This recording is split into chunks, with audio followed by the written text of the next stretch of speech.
शून्य से ईश्वर स्तर तक। अध्याय 3177।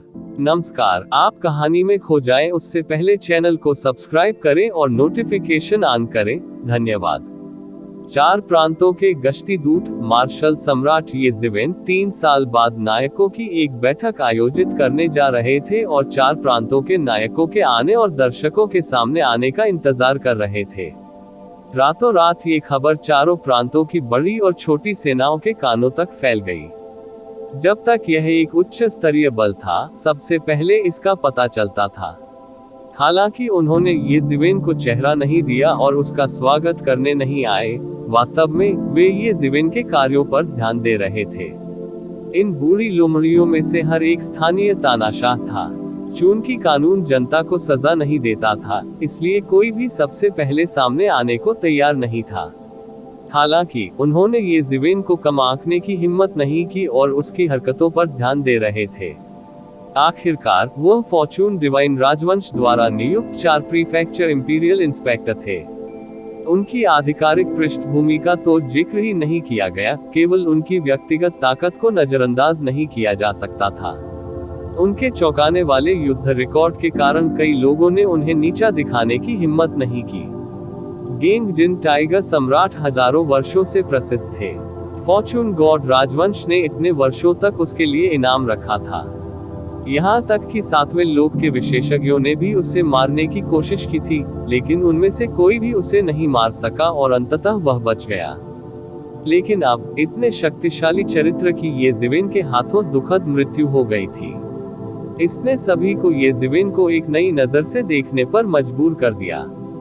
हालांकि येज़िविन के शब्दों ने कई लोगों को उनके दिलों में दुखी कर दिया। सम्राट के साथ एक दर्शक। येज़िविन वास्तव में चाहते थे कि उनके पास दर्शक हो। ये व्यावहारिक रूप से उन्हें अपना सिर झुकाने के लिए मजबूर कर रहा था। विशेषकर शक्तिशाली कुलों के प्रभारी जो दबंग होने के आदी थे, वे और भी अधिक उग्र थे। वे सभी समान स्तर के सम्राट थे। यदि ये युद्ध सम्राट जैसा कोई होता तो ठीक था। हालांकि एकमात्र येज़िविन कैसे उनके साथ दर्शकों को शामिल करने के लिए योग्य हो सकता है। छोटे कुलों के बारे में भूल जाओ। सेनाओं के ऐसे टकराव के सामने यह हमरों के बीच लड़ाई के समान था। ये बिल्कुल ऐसा कुछ नहीं था जिसमें वे शामिल हो सके, और उन बड़े कुलों ने जल्दी ही गठबंधन बनाना शुरू कर दिया। गठबंधन बनाना शुरू करने के लिए उनके लिए पूरे 3 साल काफी थे। कोई भी किसी बाहरी व्यक्ति के सामने झुकने को तैयार नहीं था। यहाँ तक कि फॉर्चून गॉड राजवंश भी उनका कुछ नहीं कर सका। दूसरी दुनिया का एक साधारण मानव सम्राट उन्हें जमीन पर घुटने टेकने और अपने आदेशों का पालन करने के लिए कैसे मजबूर कर सकता है। सबसे महत्वपूर्ण बात यह है कि उन्होंने कभी नहीं सोचा था कि येज़िविन उन सभी को एक झटके में मार डालेगी। ये बहुत चौंकाने वाला होगा। दरअसल उन्होंने इसके बारे में सोचा ही नहीं था। ये खबर जल्द ही 4 प्रांतों के साथ साथ बड़े कुलों में फैलनी शुरू हो गई, जो येज़िविन का बहिष्कार कर रहे थे। अर्थात बड़े कबीले प्रकाश कबीले के पवित्र पर्वत पर एक बैठक आयोजित करना चाहते थे। 3 वर्ष बाद का समय निर्धारित किया गया। ये स्पष्ट था कि वे येज़िविन द्वारा आयोजित उत्कृष्ट नायकों की बैठक के खिलाफ जाना चाहते थे। उन्होंने येज़िविन की बातों को गंभीरता से नहीं लिया। ऐसे लोग भी थे जिन्होंने साहसिक बयान दिए। आप क्या सोचते हैं कि मनुष्य कौन है? आप बस एक निराश्रित जाति हैं जो अपने प्रांत की रक्षा भी नहीं कर सकते, फिर भी आप उनके सिर पर चढ़ने और उन्हें बर्बाद करने का साहस करते हैं। आप बस जीने से थक गए हैं। कई लोगों की नजर में मानव जाति वास्तव में अन्य जातियों को दबाना चाहती थी, जो निस्संदेह मौत को दावत दे रही थी। मूल रूप से लाइट रेस मानव जाति में अचानक एक इंस्पेक्टर होने से थोड़ा डर गया था, लेकिन जल्द ही पता चला कि यह इंस्पेक्टर वास्तव में 4 प्रीफेक्चर के योद्धाओं को दबाना चाहता था, जो 4 प्रीफेक्चर को काटने के समान था। ऐसे व्यक्ति को देर सवेर बाहर कर दिया जाएगा, इसलिए डरने की कोई बात नहीं है। जल्द ही उन्हें स्टोन प्रांत, डार्क प्रांत और थंडर लेक लैंड की कई सेनाओं से भी मदद मिली। उनका मनोबल बहुत बढ़ गया था और वे अक्सर मानव जाति के साथ परेशानी की तलाश में रहते थे। उच्च स्तरीय नेताओं के संकेत के तहत मानव जाति ने रक्षात्मक रुख अपनाया और हमला करने की पहल नहीं की, जिससे लाइट रेस का अहंकार और बढ़ गया। उनकी राय में मानव जाति ने आसपास की जातियों के दबाव में कुछ भी करने का साहस नहीं किया। उनके दिलों में येज़िवेन का मूल डर भी बिना किसी निशान के गायब हो गया। यह एक और व्यक्ति था जिसकी उम्मीदें तो बहुत थी लेकिन क्षमता कम थी, इसलिए ऐसा होने की कोई जरूरत नहीं थी। सावधान। येज़िवेन द्वारा यह आदेश जारी करने के बाद ऐसा लगा कि वह इस मामले को पूरी तरह से भूल गए हैं। ह्यूमन सॉवरेन और फेगई शी के साथ चर्चा समाप्त करने के बाद येज़िवेन ने माउंट बुजो पर रहने का फैसला किया और ह्यूमन सॉवरेन के ह्यूमन सॉवरेन पैलेस में रहने के निमंत्रण को अस्वीकार कर दिया। आखिरकार ये वह स्थान था जहां पिछले मानव संप्रभु लोग रहते थे। येज़िवेन सत्ता पर कब्जा करने नहीं आए थे, इसलिए मानव संप्रभु के साथ प्रतिस्पर्धा करने की कोई आवश्यकता नहीं थी। माउंट बुजो के दूसरी ओर एक और पर्वत स्थापित किया गया और दिव्य न्यायालय को फिर से स्थापित किया गया। असंख्य स्वर्गों और लोकों में उसके पास जो कुछ था उसे फिर से स्थापित किया गया और मार्शल सम्राट स्वर्ग को दिव्य दरबार में फिर से स्थापित किया गया।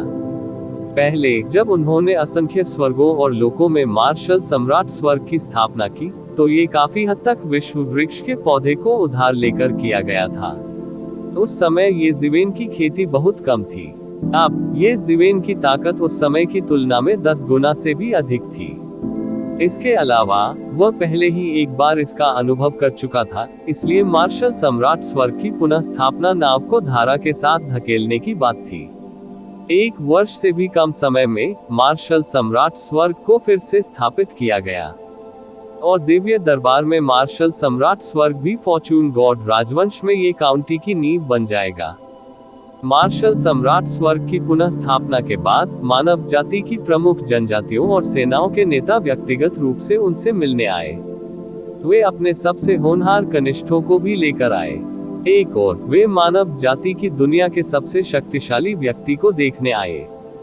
दूसरी ओर वे ये देखना चाहते थे कि क्या उनके कनिष्ठों के लिए येज़िवेन के शिष्य बनने का कोई मौका है। हर कोई जानता था कि येज़िवेन असंख्य स्वर्गों और लोकों से आया था। वह अकेले आए और कोई शिष्य नहीं लाए। चूंकि वह इस संसार में ईश्वरीय न्यायालय को पुनः स्थापित करना चाहते थे, इसलिए उन्हें शिष्यों की भर्ती करनी पड़ी। इसमें कोई संदेह नहीं था कि यदि वे पहले बैच को पकड़ सके तो बहुत लाभ होगा। मानव जाति के कनिष्ठ जो मानव संप्रभु और फैंगाई कबीले के शिष्य बन गए थे, अब उत्कृष्ट सेनापति और मंत्री थे। वे मानव जाति के स्तंभ थे और येज़िवेन की ताकत मानव संप्रभु और फैंगाई कबीले की तुलना में अधिक मजबूत थी। वह फॉर्चून गॉड राजवंश द्वारा नियुक्त 4 प्रीफेक्चर गश्ती दूत भी थे। सिद्धांत रूप में वह ह्यूमन, डार्क स्टोन और थंडर लेक्स प्रीफेक्चर का सर्वोच्च स्वामी था। इसमें कोई संदेह नहीं था कि जो लोग उनके शिष्य बन सकते थे उनका भविष्य असीमित होगा।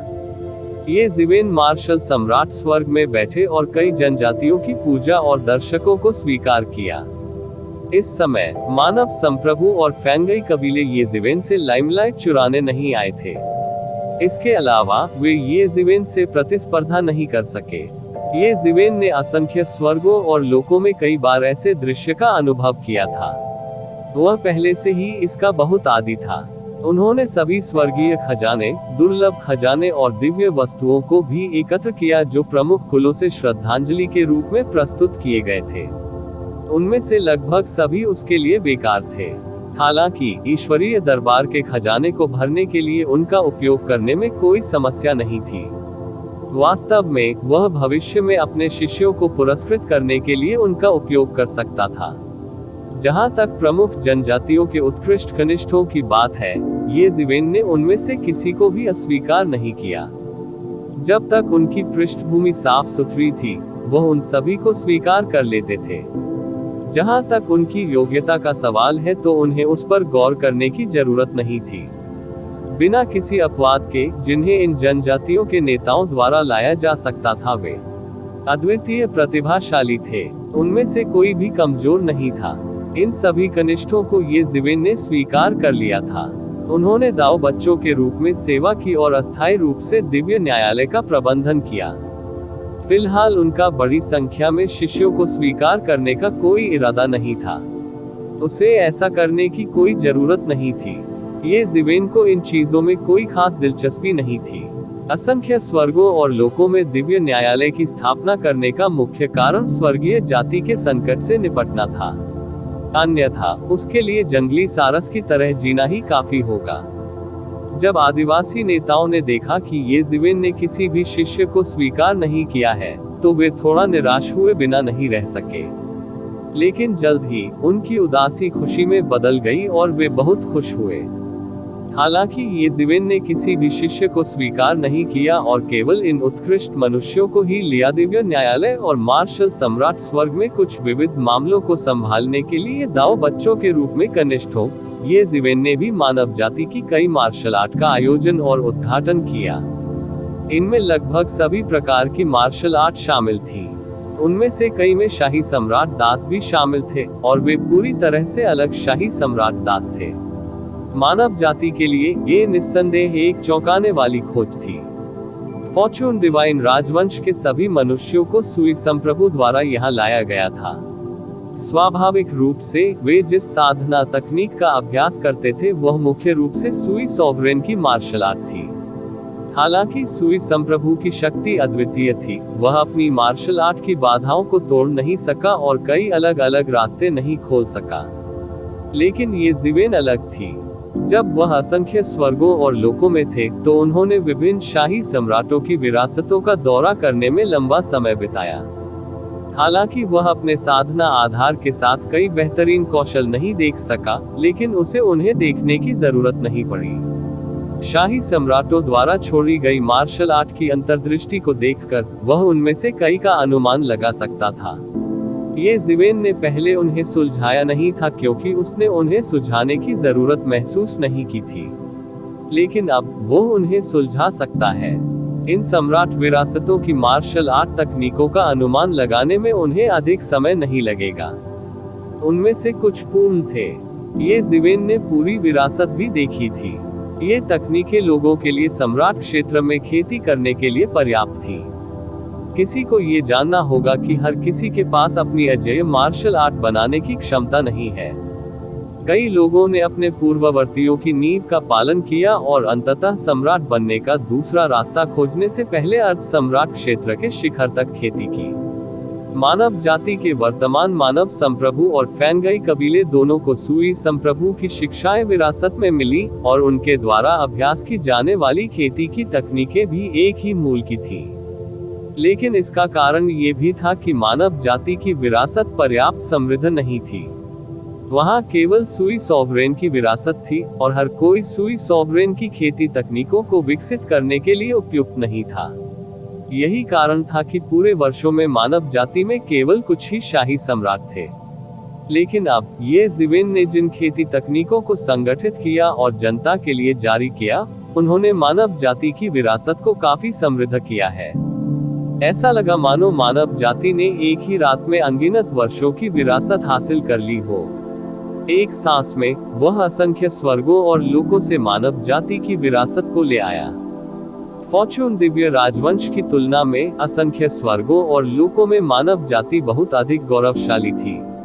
अनगिनत विशेषज्ञ थे और कई ऐसे थे जिन्होंने अपने स्वयं के अनूठे रास्ते बनाए थे। मानव जाति के 3 पूर्वज थे, स्वर्ग, पृथ्वी और मानव संप्रभु, जी कबीले के 5 सम्राट और अंत में सम्राट किन और ये जीवेन स्वयं थे। ये वे विरासतें थी जो फॉर्चून डिवाइन राजवंश की मानव जाति के पास नहीं थी, लेकिन ये जीवेन उन सभी को एक ही रात में ले आई। कोई कल्पना कर सकता है कि मानव जाति कितनी सदमे में थी। यहाँ तक कि मानव संप्रभु और फैनगई कबीले के शाही सम्राट, जो अभी भी माउंट बुजो पर थे, हैरान थे। प्रतिवेदन किसी भी खराब अनुवाद के बारे में हमें बताने के लिए टेक्स्ट का चयन करें और रिपोर्ट पर क्लिक करें। लेस देन पिछला सूचकांक, अगला ग्रेटर देन। इसी प्रकार के अपडेट्स लेते रहने के लिए हमारे चैनल ऑडियो बुक्स 108 को सब्सक्राइब करें और नोटिफिकेशन ऑन करें। धन्यवाद।